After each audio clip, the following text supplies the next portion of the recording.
வணக்கம் நண்பர்களே. நான் இன்றைக்கு உங்களுக்கு பொரிச்ச மீன் எப்படி காய்ச்சிறேன்னு சொல்லி நான் எப்படி காய்ச்சிறேன்னு சொல்ல போகிறேன். அதுக்கு தேவையான பொருட்கள் எடுத்து வச்சுருக்கிறேன். இதில் ஒரு 400 கிராம் மீன் எடுத்து உப்பும் கொஞ்சம் மிளகாத்தூளும் மஞ்சள் தூளும் போட்டு புரட்டி ஒரு 10 நிமிஷமாக வச்சுருக்கிறேன். அதுக்கு ஒரு 7 பல் உள்ளி, ஒரு துண்டு இஞ்சி, கருவேப்பிலை, மிளகாய்,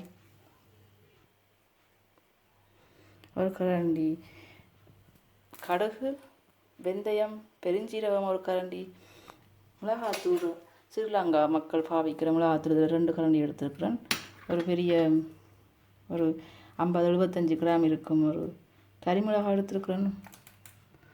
ஒரு தக்காளி பழம், 200 கிராம் வெங்காயம். நான் இப்படி சமைப்ப மட்டும் பார்ப்போம். இப்போ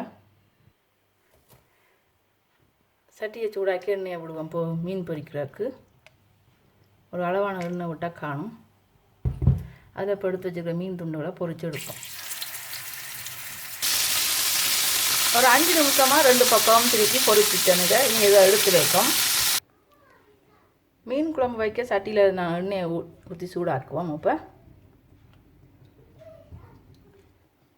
பொதுவாக மீன் குழம்புகளுக்கு கொஞ்சம் எண்ணெய் கொஞ்சம் கூட விட்டால் குழம்பு கொஞ்சம் திக்காக வரும். ஏன்னா நாங்கள் தேங்காய் பால் பாவிக்காதபடியால். இப்போ இதில் எடுத்து வச்சுக்க கடுகு,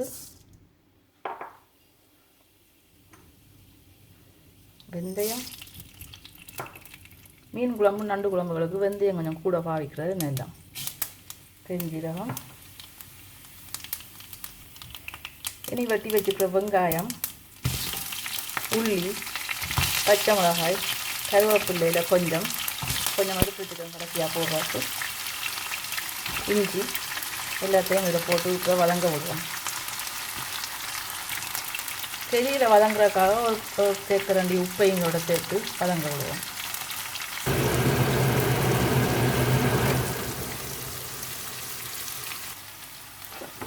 இதோட வட்டி வச்சுக்க தக்காளி பழத்தையும் போட்டு வதங்க விடுவோம்.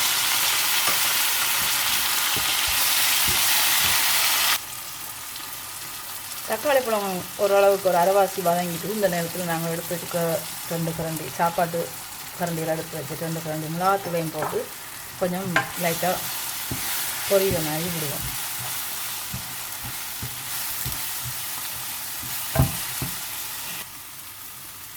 இப்போ கரைச்சி வச்சுக்கிற புளி கரைசலையும் இதோட விட்டு கொதிக்க விடுவோம்.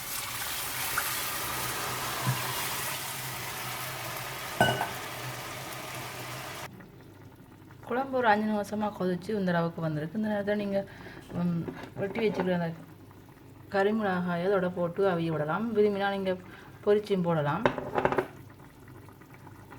பொரிச்சா போடுறது இன்னும் நல்ல சுவையாக இருக்கும். அதோட அந்த குழம்புல சாறுகள்லாம் இறங்கி வர.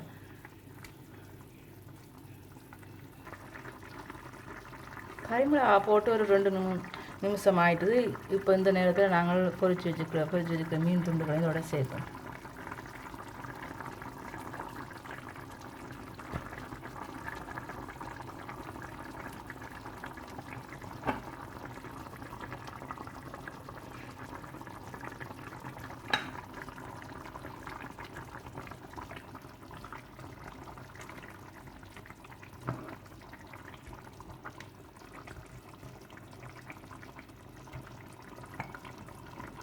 இதை கொஞ்சம் ஒரு 3 நிமிஷம் கொதிக்க விடுவோம். மீன் குழம்பு நல்லா திக்காக வந்திருக்கு. இந்த நேரத்தில் நாங்கள் மிச்சம் இருக்கிற அந்த கருவேப்பிலையும் சேர்த்து கொதிக்க விட்டால் கொஞ்சம் வாசமாக இருக்கும். இப்போ இதை இறக்கி சாப்பிடலாம். மீன் குழம்பு சமைச்சு முடிஞ்சு அதுக்கு மேலே நான் உங்களுக்கு இந்த மீன் சாப்பிடுவதால் கிடைக்கும் பலன்கள் பற்றி உங்களுக்கு கொஞ்சம் சொல்லலாம்னு சொல்லி எழுதி எடுத்து வச்சிருக்கிறேன். அதை நீங்கள் வாசித்து ஆரோக்கியமாக வாழுங்கள். மீன் குழம்பு மிகவும் நன்றாக வந்திருக்கிறது. நீங்களும் சமைச்சு பார்த்துட்டு உங்களோட கருத்துக்களை எனக்கு சொல்லுங்கள். நன்றி, வணக்கம். என்னுடைய சேனலை நீங்கள் சப்ஸ்கிரைப் செய்யுங்கள்.